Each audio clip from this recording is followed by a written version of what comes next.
வந்து எடுத்து வச்சுருக்கேன். இன்விசிபிளாக அதாவது பிசுறு தெரியாமல் எப்படி பைப்பிங் உள்பக்கமாக வைக்கிறது அப்படிங்கிறத வந்து பார்ப்போம். இப்போ வாங்க வீடியோக்குள்ளே போகலாம். இப்போ லைனிங் வந்து நெக்கு வந்து கட் பண்ணி வச்சுருக்கோம். ஃபஸ்ட்டு வந்து நம்ம லைனிங் மேலே வச்சு இதை வந்து தைச்சிடணும். ரெகுலராக தைக்கிறவங்களுக்கு தெரியும், இது புதுசாக தைக்கிறவங்களுக்கு கரெக்டாக நம்ம தையலுக்கு எந்த அளவுக்கு வந்து நீங்கள் கிளாத் வந்து எடுத்திருக்கீங்களோ அந்த அளவுக்கு அதை வந்து இப்போ நம்ம கட் பண்ணும்போதே நம்ம எந்த அளவுக்கு தைக்கிறதுக்கு கட் பண்ணியிருப்போம். இப்போ 1/2 இன்ச்சியா 1/4 இன்ச்சி அப்படிங்கிறது வந்து பார்த்துக்கணும். இப்போ நான் 1/4 இன்ச்சி அளவுக்கு அப்படிங்கிறதுனால அந்த 1/4 இன்ச்சி அளவுக்கு அப்படியே வச்சு தைக்கிறேன்.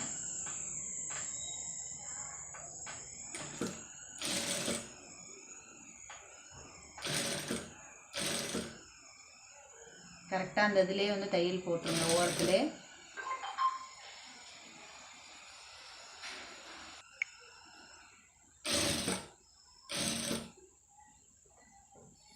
அந்த ரவுண்டு ஃபுல்லாக அப்படியே வச்சுக்கிட்டு வந்துடுங்க.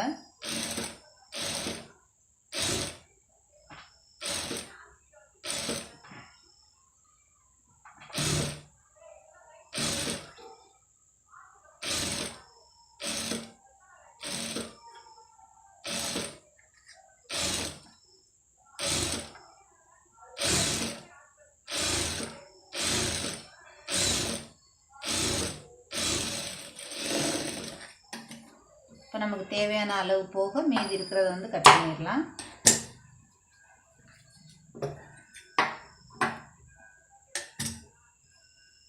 இப்போ இந்த தச்சிருக்க பீஸை வந்து நம்ம ஏதாவது மெயின் பீஸில் போட்டு இதை வந்து வச்சு திருப்பிடுவோம்.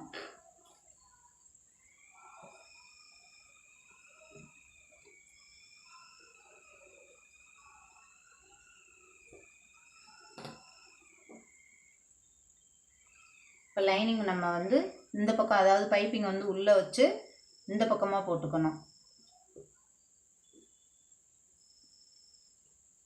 நீட்டாக கரெக்டாக எடுத்துக்கிறோங்க, சுருக்கம் இல்லாமல். இப்போ 2 பக்கமும் நமக்கு வந்து தையலுக்கு போக கிளாத் வந்து கட் பண்ணி விடுற மாதிரி அளவு பார்த்து வச்சுக்கணும். இப்போ இதை வந்து சுற்றி வந்து உள் பக்கமாக அடிச்சிடலாம்.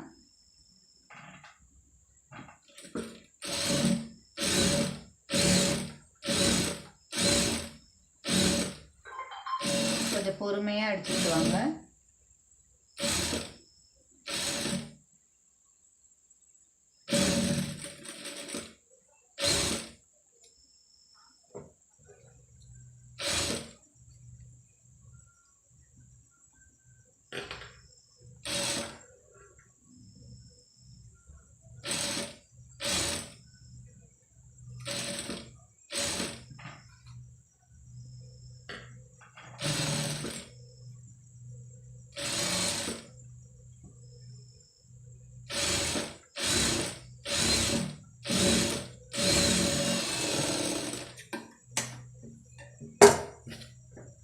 இப்போ நமக்கு வந்து இதில் வந்து திருப்பி பார்ப்போம். பாருங்கள், நமக்கு நீட்டாக பைப்பிங் மாத்திரம் தெரியும். இதை வந்து உள்ளர கட் பண்ணிவிட்டு இதை உள்ளுக்குள்ளே அதை அப்படியே கரெக்டாக இந்த கிளாத்தை மாத்திரம் கட் பண்ணிவிட்டு அங்கங்கே சிசர் கட் போட்டுட்டு நம்ம அப்படியே திருப்பி விட்டு அடிக்கிறது தான் வேலை. இப்போ இந்த உள்ளுக்குள்ளே உள்ள கிளாத்தை வந்து கட் பண்ணி விட்டுருவோம். கொஞ்சம் கிளாத் விட்டே கட் பண்ணுங்கள்.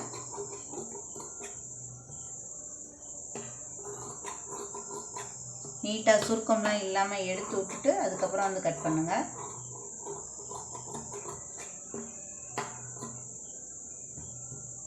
இப்போ வந்து கரெக்டாக அந்த இது நமக்கு வந்து திரும்புகிற இடம் பூரா நல்லா நீட்டாக வந்து கட் பண்ணி விட்ருங்க. இது வந்து ரெடிமேடு தான் பைப்பிங் வந்து நமக்கு வந்து நீட்டாக இருக்கும் பார்க்குறதுக்கு. இப்போ அதாவது த்ரெட்டு வந்து உள்ள த்ரெட்டு வந்து ரொம்ப பெருசாக இருக்காது, நல்லா சன்னமாக இருக்கிறதுனால பார்க்குறதுக்கு நமக்கு வந்து நீட்டாக இருக்கும். நல்லா பக்கத்தில் வந்து கட் பண்ணி விட்டுருங்க. இப்போ திருப்பிக்கிறங்க அப்படியே. இதை வந்து இந்த அதாவது லைனிங்கை மாத்திரம் திருப்புங்க. லைனிங்கை திருப்பினீங்கன்னா நமக்கு வந்து பைப்பிங் மாத்திரம் தெரியும், நல்லா இன்விசிபிளாக தெரியும். உள்ளுக்குள்ள வந்து கொஞ்சம் கூட பிசுறு இல்லாமல் நல்லா நீட்டாக இருக்கும். இப்போ இதை வந்து கரெக்டாக அந்த பைப்பிங்கில் இல்லாமல் லைனிங்லேயே வந்து தையல் போடணும்.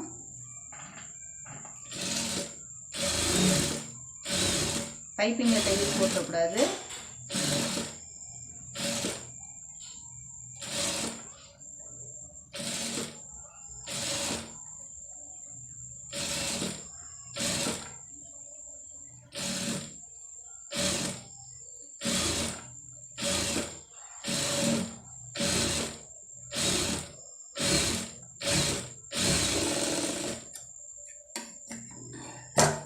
நான் பாருங்கள் பிசுறு வந்து உள்ளே போயிடுச்சு. இப்போ இதை உதறிட்டு காமிக்கிறேன். நமக்கு வந்து அவ்வளோ நீட்டாக இருக்கும். பைப்பிங் வந்து அழகாக பைப்பிங் மாத்திரம்தான் தெரியும். அந்த மெரூனுக்கு க்ரீன் வந்து நல்லா அழகாக தெரியுது நமக்கு வந்து. இப்போ இதில் வந்து ஒட்டில், அதாவது பைப்பிங்கை ஒட்டி பைப்பிங் மேலே தையல் போட்டுறாமல் கரெக்டாக அந்த ஒட்டியே வந்து தையல் போட்டுருங்க.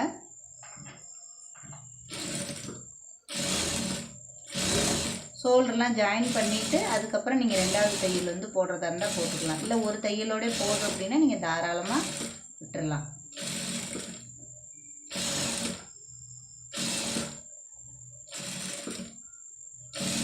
பைப்பிங் நீட்டாக வந்து ரெடிமேடு பைப்பிங் வந்து விற்கிது. அதே நீங்கள் வாங்கி அழகாக வந்து சுருக்கம் இல்லாமல் பொறுமையாக தைச்சிங்க அப்படின்னா நீட்டாக வந்து எல்லாருமே பைப்பிங் வைக்கலாம். இப்போ பாருங்கள் எவ்வளோ நீட்டாக இந்த ரவுண்டு கழுத்துக்கு அழகாக வந்திருக்கு பாருங்கள் பைப்பிங் வந்து. இப்போ சுற்றி ஓட்டிட்டு நான் உங்களுக்கு வந்து ஃபினிஷிங் காமிக்கிறேன். இப்போ உள்ளுக்குள்ளேயும் நமக்கு கொஞ்சம் கூட பிசுறு இல்லை, வெளியிலையும் பிசுறு இல்லை.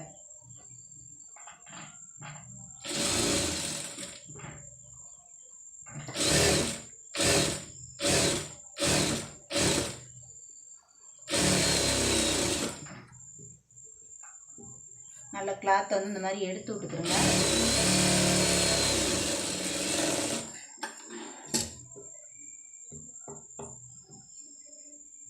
இந்த காட்டன் துணி அப்படிங்கிறதுனால நமக்கு வந்து கொஞ்சம் லைட்டாக ஒட்டிக்கும்.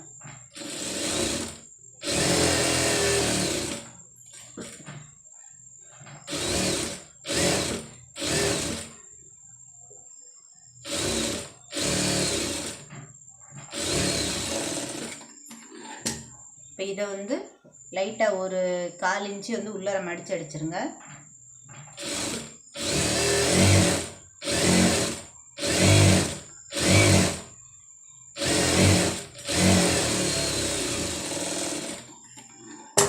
இன்னொரு மடிப்பு அது அப்படியே கரெக்டாக, அதாவது லைனிங்கை மடிக்கக்கூடாது, மெயின் பீஸை மாத்திரம் மடிக்கணும். லைனிங்கை மடிச்சிங்கன்னா ஹைட்டு குறைஞ்சி போயிடும். ப்ளவுஸ் நம்ம லென்த் எடுத்துருக்கோம் பாருங்கள், அந்த லென்த் வந்து குறைஞ்சிடும். அதனால் மெயின் பீஸ் மாத்திரம் மடிக்கணும்.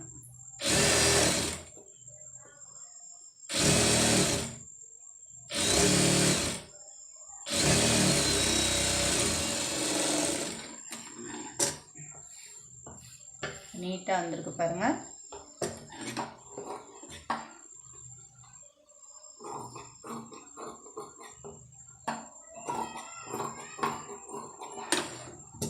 நான் உங்களுக்கு இது வந்து உள்பக்கம், அதாவது நமக்கு வந்து உள்பக்கமாக லைனிங் பக்கத்தில் இருக்குது, கொஞ்சம் கூட சுருக்கம் அது பிசுறு தெரியாமல் இருக்குது. இது வந்து நமக்கு வந்து வெளிப்பக்கம் எப்படி வந்திருக்கு அப்படிங்கிறத வந்து பாருங்கள். எவ்வளோ நீட்டாக டாட் பிடிச்சோம்னா நமக்கு வந்து அந்த ஷேப் வந்து அழகாக தெரியும் பார்க்குறதுக்கு. எப்படி நீங்களும் இதே மாதிரி ட்ரை பண்ணி பாருங்கள். எப்படி வந்திருக்கு அப்படிங்கிறது வந்து எனக்கு வந்து கமெண்ட்டில் வந்து சொல்லுங்கள். வீடியோ பிடிச்சிருந்துச்சுன்னா லைக் பண்ணுங்கள், ஷேர் பண்ணுங்கள். டவுட் எதாவது இருந்துச்சுன்னா கமெண்ட் பண்ணுங்கள். நெக்ஸ்ட் வீடியோவில் பார்ப்போம்.